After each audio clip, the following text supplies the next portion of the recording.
حق بیان نہیں کر سکتا اور کچھ کام کی بھی قدرت نہیں رکھتا. وَهُوَ كَلٌّ عَلَى مَوْلَاهُ الٹا اپنے مولا پر بوجھ بنا ہوا ہے. اَيْنَمَا يُوَجِّهُ جہاں اس کا مولا اس کو بھیجتا ہے. لَا يَأْتِي بِخَيْرٍ کوئی خیر نہیں لے کر آتا وہ. هَلْ يَسْتَوِي هُوَ کیا یہ والا غلام برابر ہو سکتا ہے. ومن اور وہ شخص برابر ہو سکتا ہے. يَأْمُرُ بِالْعَدْلِ جو بالکل ٹھیک ٹھیک باتوں کا حکم دیتا ہے. یعنی اس یأمر بالعدل میں سب چیزیں آ گئیں. وَهُوَ عَلَى صِرَاطٍ مستقیم اور خود بھی سیدھے راستے پہ چل رہا ہو.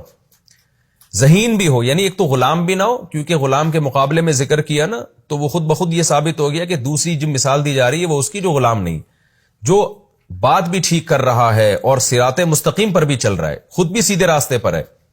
تو دوسری مثال اللہ کی ہے کہ اللہ تو عدل کی بات کر رہا ہے ایسی مثالوں کے ذریعے اور خود بھی سیدھے راستے پر ہے. یعنی جو بات کر رہا ہے وہ ٹھیک بات ہے تو تمہیں بھی وہ سیدھے راستے پر چلانے کی کوشش کر رہا ہے. تو کیا انسانوں میں کوئی شخص بات درست کرتا ہو اس کے تمام حواس صحیح کام کر رہے ہوں اور خود بھی سیدھے راستے پر ہو وہ انسان اور ایک اپاہج غلام برابر ہو سکتے ہیں؟ ظاہر ہے نہیں ہو سکتے. تو خدا اور وہ مخلوق جو نہ بول سکتی ہے نہ چل سکتی ہے نہ کوئی کام کر سکتی ہے بلکہ الٹا تم پر بوجھ بنی ہوئی ہے تو وہ مخلوق اور خدا آپس میں کہاں برابر ہو سکتے ہیں؟ تو ایک بہترین مثال ہے. اللہ نے مشرکین کو شرک کی مذمت بیان کرنے کے لیے اور شرک کا گھٹیا اور حماقت پن ہونا بیان کرنے کے لیے اللہ نے یہ مثال دی. تو اس رکوع میں ٹوٹل 3 مثالیں بیان ہوئی ہیں. پہلی مثال رزق والی مثال کہ جس کو اللہ روزی دیتے ہیں وہ اپنے غلام کو مالک بنا ہی نہیں سکتا. اس کو پتا ہے مالک بناؤں گا تو آزاد کرنا پڑے گا اور آزاد کروں گا تو وہ اور میں برابر ہو جائیں گے تو اس لیے غلام رکھتے ہوئے نہیں ہو سکتا. تو اللہ کی جو ساری مخلوق ہے یہ بھی اللہ کی غلام ہے. اب ایسا ہو نہیں سکتا کہ اللہ کی غلامی سے نکل جائے. جب غلامی سے نکل نہیں سکتی تو اختیارات بھی ان کے پاس آ نہیں سکتے ہیں تو یہ ممکن نہیں ہے. دوسری مثال اللہ تعالیٰ نے اس 2 غلام ایک غلام اور آقا کی دی ہے. وہ غلام جو نارمل ہو تو کہا کہ وہ غلام جو نارمل ہو اور آقا وہ برابر نہیں ہو سکتے. تو تیسری مثال اللہ نے اس غلام کی دی جو غلام بھی ہو اور اپاہج بھی ہو. تو یہ گویا پہلے چھوٹی مثال پھر اس سے بڑی مثال پھر اس سے بھی بڑی مثال کہ پہلی والی مثال سے بات سمجھ میں نہیں آئی تو دوسری مثال میں غور کر لو, اس سے بھی نہیں آئی تو تیسری مثال میں غور کرو. اور تینوں مثالیں تدریجن ہیں یعنی پہلی میں ان بتوں کی برائی ہے دوسری میں اور زیادہ برائی اور تیسری میں ایسی برائی کہ جو نہ بول سکتے ہیں نہ چل سکتے ہیں یعنی اپاہج غلاموں سے بھی بدتر ہیں. اس طرح سے اللہ تعالیٰ نے توحید کو بیان کیا اور شرک کی نفی کی. یہ رکوع ہمارا الحمدللہ کمپلیٹ ہو گیا اور اب ہم اگلے رکوع کی طرف چلتے ہیں. سورہ نحل کا رکوع نمبر 11 اور 14ویں پارے کا رکوع نمبر 17.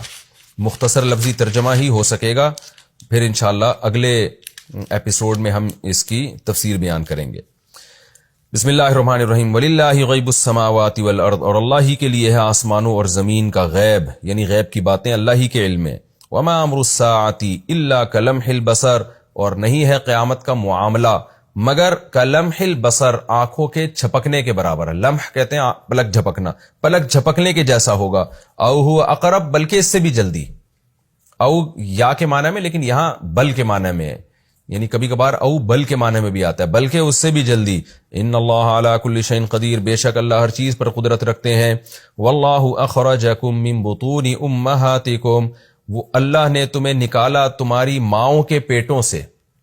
امہات کی جمع ہے, بطن کی جمع بطون. اللہ نے نکالا تمہیں تمہاری ماؤں کے پیٹوں سے یعنی سب انسانوں کی بات ہو رہی ہے نا. لا تعلمون شیئا تم اس وقت کچھ بھی نہیں جانتے تھے جب تمہیں دنیا میں لائے. وجعل لکم السمع اور لیکن بنایا اس نے تمہارے لیے کان, والابصار اور آنکھیں, والافئدہ اور دل, فؤاد کی جمع افئدہ. لعلکم تشکرون تاکہ تم شکر کرو.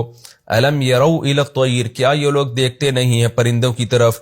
مسخرات فی جو السماء جو مسخر ہیں آسمان کی فضا میں, آسمان کے میدان میں یعنی کھلے آسمان میں. جو کہتے ہیں میدان کو, کوئی بھی فضا نا جہاں کچھ نہ ہو خالی جگہ. تو فی جو السماء آسمان کے فضاؤں میں وہ پرندے مسخر ہیں. مسخر کا مطلب کس طرح سے وہ اپنے کام میں لگے ہوئے ہیں, اڑتے پھر رہے ہیں یعنی اللہ نے ان کو مسخر کر دیا ہے. ما یمسکہن نہیں روکتا ہے ان کو، امسکا یمسکو، امساکن کا معنی روکنا، نہیں روکتا ہے ان کو الا اللہ مگر اللہ، یعنی آسمانوں میں جو رکے ہوئے ہیں نا، ٹھہرے ہوئے ہیں، گرتے نہیں ہیں زمین پہ، تو یہ اس طرح سے جو مسخر ہو کے چل رہے ہیں، تو یہ ان کو کنٹرول اللہ نے کیا ہوا ہے. ان فی ذلک لآیات لقوم یؤمنون، بے شک اس بات میں بڑی بڑی نشانیاں ہیں ان لوگوں کے لیے